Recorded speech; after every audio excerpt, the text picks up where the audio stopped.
అజయ్ బాబు లాంటి పాస్టర్లు కూడా ఇంత రూడ్గా ర్యాష్గా రెచ్చగొట్టే మాటలు సరైనవి కాదు సార్.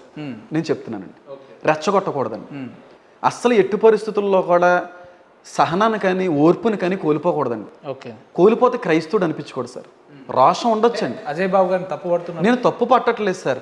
మరి ఆయనకు వాక్యం ఏ విధంగా అర్థమైందో నాకు తెలియదు, కానీ ఒకవేళ పాస్టర్ అయితే ఖచ్చితంగా ఉండవలసిన అనుభవాలు కొన్ని ఉంటాయి సార్. పైగా దేవుడు ఎక్కడ కూడా వేరే దేవుని దేవతలను ఎక్కడ తిట్టమని లేదండి.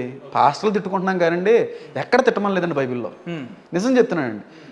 బైబిల్ గ్రంథంలో అపోస్తులుడైన పౌలు ఉన్నారండి. ఓకే, ఆయన్ని ఒకసారి కొంతమంది పట్టుకున్నారండి. పట్టుకుని చెరసాలకు అప్పచెప్పాలనుకున్నారు. రాజుగారు ఏమన్నారంటే, ఈయన తప్పు చేయడానికి, శిక్ష చేయడానికి, జైల్లో వేయడానికి కారణాలు ఏమన్నా ఉన్నాయా అని ఎతికితే కారణాలు ఏమీ దొరకవండి. ఏమీ దొరకనప్పుడు ఏదో కారణం కూడా లేదన్నప్పుడు రాజుగారు అంటారు, చివరికి మన దేవతలను ఏమన్నా తిట్టాడా, పోనీ మన దేవుళ్ళు ఏమన్నా అన్నాడా, ఆ కారణం అన్నా సరిపోద్ది దీన్ని లోపలేయడానికంటే. ఈ అపోస్తులుడైన పౌలు దేవుల్ని దేవతలను కూడా తిట్టలేదండి. కాబట్టి ఆయన తప్పించబడ్డాడండి. నిజంగా అపోస్తులుడైన పౌలు దేవుల్ని దేవత అర్తిమాదేవి అని ఉండేవారండి ఆవిడ. వాళ్ళని కానీ తిట్టుంటే అపోస్తులుడైన పౌలు ద్వారా ఇన్ని పుస్తకాలు మా చేతికి రాకపోతుంది సార్. అపోస్తుల కార్యం 19వ అధ్యాయంలో అది ఉంటుందండి.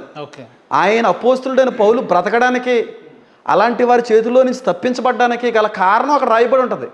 ఏ దేవతల్ని తిట్టలేదు, మరి ఇంకేం కారణం ఉంది, విడిపించండి అంటాడు రాజు. ఇలా తిట్టడం వల్ల మీ మనోభావాలు దెబ్బతీయడమే కాదు, కానీ రెండు రకాలైన మతాల మధ్యన విధ్వంసాలు సృష్టించిన వాళ్ళు అవుతున్నారు.